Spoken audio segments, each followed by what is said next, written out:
కొన్ని రోజు ముందు ఒక ఇద్దరు టెర్రరిస్టు దొరికినారు.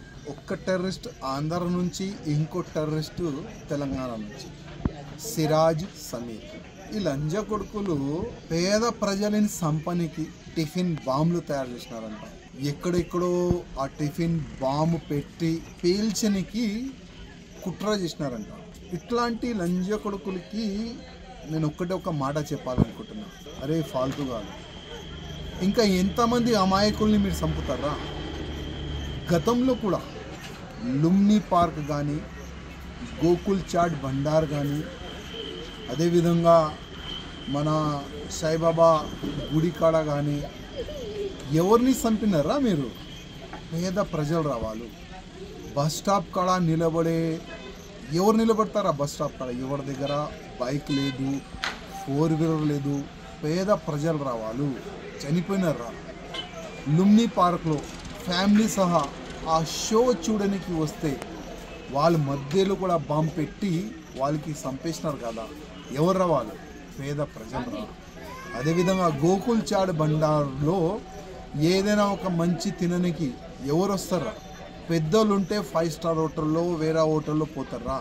కానీ ఎక్కడ కూడా వచ్చే పేద ప్రజలు రా, వాళ్ళు కూడా మీరు చంపేస్తారు. అదేవిధంగా ఇప్పుడు ఇంకా ఒక ఇద్దరు దొంగలు దొరికినారు చాలాగా. ఎవరు వీళ్ళు? సిరాజు, సమీరు. ఏ మతంకి చెందిన వాళ్ళు ఉన్నారు ఈ కుక్కలు? ఇవాళ తెలంగాణ, ఆంధ్ర ప్రజలు కూడా చూస్తున్నారు. నేను పోలీస్ అధికారులు ఎవరు వీళ్ళపైన ఇన్వెస్టిగేషన్ చేస్తున్నారు కదా, వాళ్ళకి ఒక రిక్వెస్ట్ చేయాలనుకుంటున్నాను. గతంలో కూడా లుంబిని పార్క్ కానీ, గోకుల్ చాట్ బండార్ కానీ, సాయిబాబా బస్ స్టాప్ కాడ బ్లాస్ట్ చేసే ఆ టెర్రరిస్ట్ వెనుక అడ్వకేట్ ఎవరు తెలుసా? ఎంఐఎంకి చెందిన ఒక అడ్వకేట్, ఎంఐఎం పార్టీకి సపోర్టర్ అయిన, తెలుసుకోండి. ఇప్పుడు ఈ కుక్కలు ఇద్దరు అరెస్ట్ అయినారు కదా, ఒక ఆంధ్ర నుంచి, ఒక తెలంగాణ నుంచి, ఇంకా ఎక్కడెక్కడ నుంచి ఎంతమంది అరెస్ట్ అయినారు అది ఏఎన్ఐ వాళ్ళు చెప్పాలి. వాళ్ళు చెప్పరు, ఎందుకంటే చాలా సీక్రెట్గా వాళ్ళు పెట్టుకుంటారు. వీళ్ళు వెనుక కూడా ఇదే ఎంఐఎం వాళ్ళే అడ్వకేట్ పెడతారు.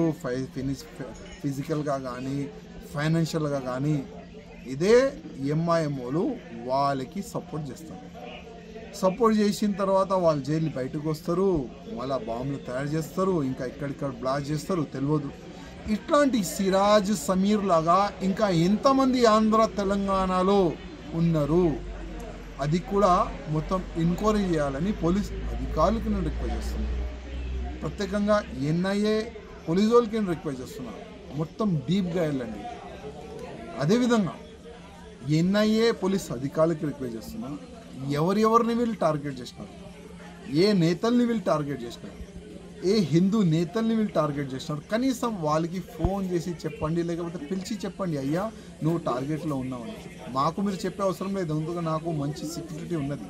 కానీ ఎవరికి సెక్యూరిటీ లేదు, కనీసం వాళ్ళకైనా మీరు ఫోన్ చేసి లేకపోతే పిలిచి చెప్పండి, అయ్యా నువ్వు టార్గెట్లో ఉన్నావని. ఎందుకంటే కర్ణాటకలో హిందూ కార్యకర్తల్ని, నేతల్ని చంపేస్తున్నారు.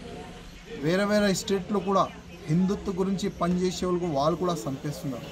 కనీసం ఆంధ్రాలో కానీ, తెలంగాణలో కానీ ఇట్లాంటి హిట్ లిస్ట్లో ఉన్న వాళ్ళకి కూడా మీరు కనీసం పిలిచి చెప్పండి.